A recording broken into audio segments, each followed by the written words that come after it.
Leverage fundamentally means that you get more output from the same amount of input. In 2025, AI is the greatest form of leverage because it's the most widely accessible, the most cost-effective, and the most widely applicable form of leverage. I've been running a software development company for the past 3 years. I help businesses figure out how to use technology. That's literally what I do. If you're a business owner or an entrepreneur, you might be familiar with Naval Ravikant's 4 ideas of leverage. And basically, this is the idea that businesses are built on 4 types of leverage, which is, now, labor is basically other people work for you, right? Which is, I make one decision as Jeff Bezos, and that affects the hours of hundreds or thousands of humans. That is one form of leverage, which is Jeff Bezos does a little bit of input, gets a whole lot of output. The next level is capital, right? Which is basically investors give me money, I make a decision with just my brain, and I move the money of a lot of other people, other humans, other resources. That's capital. The next thing that we had is code. In the 2000s, the internet blew up, and basically now you could make a website which costs basically zero to run on every single computer in the world. And so you write the code one time and it runs hundreds of thousands of times. Every single website is an example of code leverage. And then there's content. And content is essentially anything that you produce, maybe write, maybe film, record, whatever. Once we found an effective way to basically store, transfer, and replicate information, basically copy-paste information from one page to the next, content became a viable form of leverage too. Now, where does AI sit in all this? AI is essentially code leverage. You set something up one time and it continues to run, and AI is an advanced form of code. The reason, though, that I'm saying that it's the greatest form of leverage is because it is widely applicable, but also widely accessible. Code is great because you can get it to do things. You can get code to do pretty much most tasks that are digital. There are so many automations out there that exist. So code can do a lot of things, but the problem with code is that generally,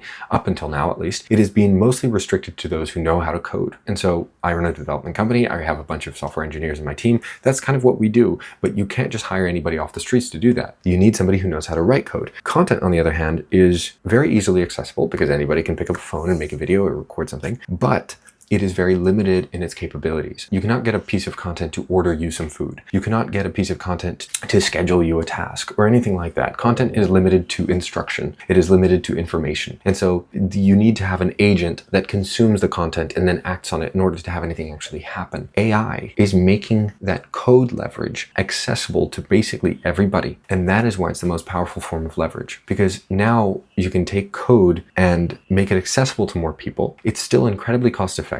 Despite the fact that you do have to pay some money to run AI, it's still very, very cost effective to run it again and again. You don't pay some massive amount, and it is far more flexibly applicable. What I mean by that is it is not as rigid as code. It can understand natural language, which is something incredibly powerful. And basically we all saw that with the release of GPT. That is making it hands down the most powerful form of leverage. And if you're a business owner, this is incredibly important because you are playing with limited resources, trying to get as much output as you possibly can. And I generally think this is the case for anybody trying to do something interesting, is that they want to be as efficient as possible. They want to get as much bang for their buck, which is generally limited, as much bang as possible. That is basically economics, the economic problem. The whole reason that we have an economy is to decide how we allocate our very limited resources. My time cannot go to everything, so I have to prioritize what I put time into. But if I can put the same amount of time and get more output, that's better. You see a lot of people nowadays trying to automate just random things with AI, or they show you that AI can make this video, or that it can, produce this poem, or something